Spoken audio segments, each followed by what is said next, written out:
Nah, jadi nutrisi ini dia tidak boleh dicampurkan langsung antara nutrisi A sama B langsung bertemu.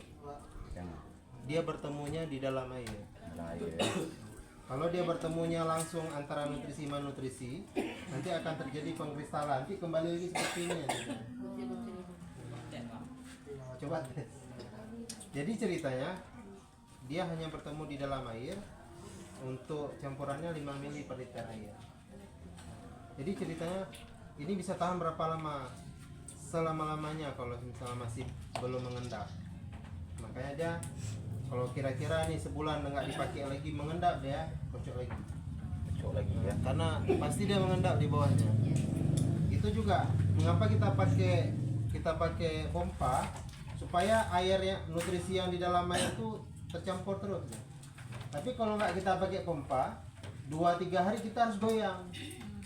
Bukan kitanya goyang tapi airnya tuh yang harus kita goyang-goyangin. Nah, karena apa? Pasti mengendap nutrisinya. Nah, tapi kalau misalnya udah ada pompa, airnya tuh berputar terus. Nah, maka nanti kan ada 2 keran tuh. Nah, 2 keran, fungsi 2 keran itu, keran pertama naik ke atas, keran kedua tuh dia berputar di dalam air.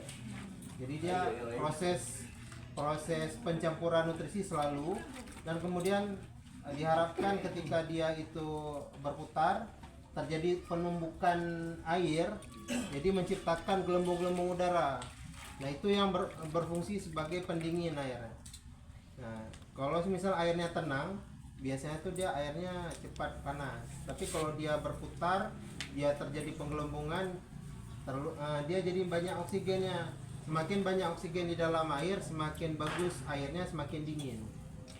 Makanya kalau kita lihat, kalau air yang di gunung tuh kan mengalir dia, terpecah dengan batu-batu. Jadi biasanya dingin dia, ketimbang air di danau yang apa namanya, yang mengendap.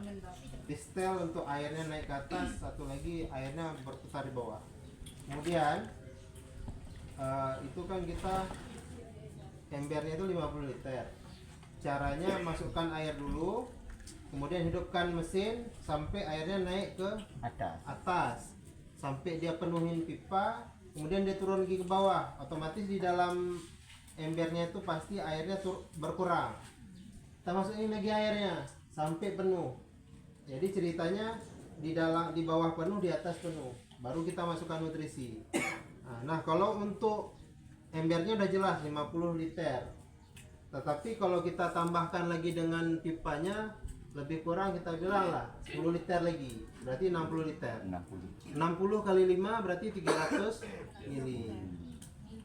Ya, 300 mili yang harus kita campurkan ini. Ini.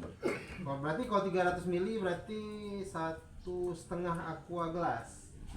Aqua gelas kan 220. Nah, berarti 1,5 aqua gelas untuk satu instalasi itu airnya penuh. Nah, nanti 1 minggu kemudian itu kan berkurang lagi airnya, tambah air, tambah nutrisi. Nah, untuk nutrisinya seberapa ditambah air? Misal airnya cuma 10 liter, berarti 10 kali 5 cuma 50 mili. Nah, kalau 50 mili biasanya ini satu ini 5 mili botol. Nah, kalau 50 mili berarti cuma 10 tutup. Nah, itu contoh kalau kita susah cari takaran, ataupun kalau yang memang sudah paham, kira-kira aja nanti yang aqua gelas tuh 250 mili, berarti apa, seperempatnya baru masukkan dia ke dalam air. Jadi lebih kurang nggak apa-apa, Man? Nggak apa-apa. Nah, kalau di tahap awal perlu dia apa namanya, bertingkat dia nutrisinya, kita kasih sedikit dulu, nanti setelah itu udah gede baru kita tambahin lagi. Nah, semakin besar tanaman, semakin banyak air yang akan diserap. Jadi jangan heran nanti kalau dia udah umur sekitar 20 hari atau 25 hari mau mendekati panen, itu kadang-kadang kita harus tambah air 4 hari sekali itu. Karena apa? Banyak kali air yang diserap. Kemudian terjadi evaporasi, penguapan karena panas kita kan, jadi pasti kurang. Nah, makanya saya berharap sama bapak dan ibu semuanya, minimal 3 hari sekali ngecek air di dalam baknya. Minimal 3 hari sekali. Jadi kita takutnya pas waktu nanti dia udah umur dewasa, dia udah berkurang airnya, nanti pas waktu kita mau pergi jauh-jauh kita lupa tambahin air, tanamannya jadi kering. Karena apa? Nggak ada lagi air di dalamnya. Diharapkan jangan sampai mesin pompa itu hidup tanpa air. Sampai. Karena Rusak. memang mesin pompa itu hidupnya harus di dalam air. Dalam air. Ya, makanya dibilang submersible. Kalau misalnya memang dia untuk kita hemat bu, listriknya pagi dihidupkan, sore dimatikan. Malam nggak usah hidupin mesin. Jadi hemat dia. Tapi kalau misalnya ibu mungkin ada kelebihan uang untuk beli token listrik, tak apa-apa 24 jam.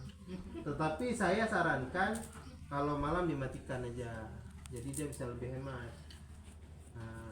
Mungkin ada pertanyaan, karena memang biasanya di nutrisi ini pasti banyak yang salah. Nanti kadang-kadang waktu taruh nutrisi kebanyakan nanti hangus, terlalu kurang nanti kuning.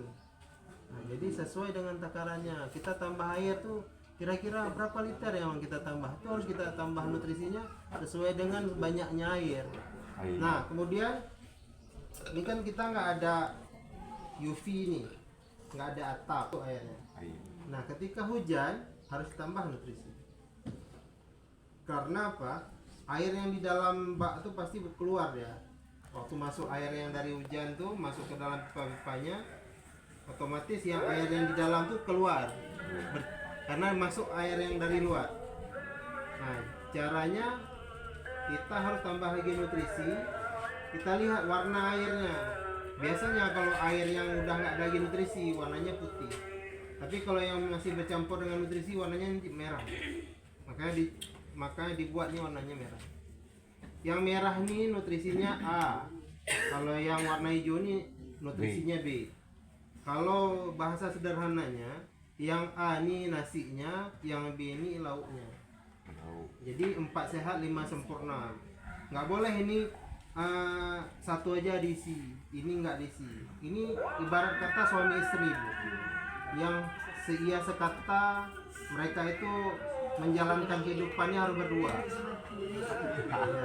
Nggak boleh ini bercerai, ini satu jangan, ini aja nggak boleh. Jadi ini 250 sama 250 Apanya tuh? milinya. Mili.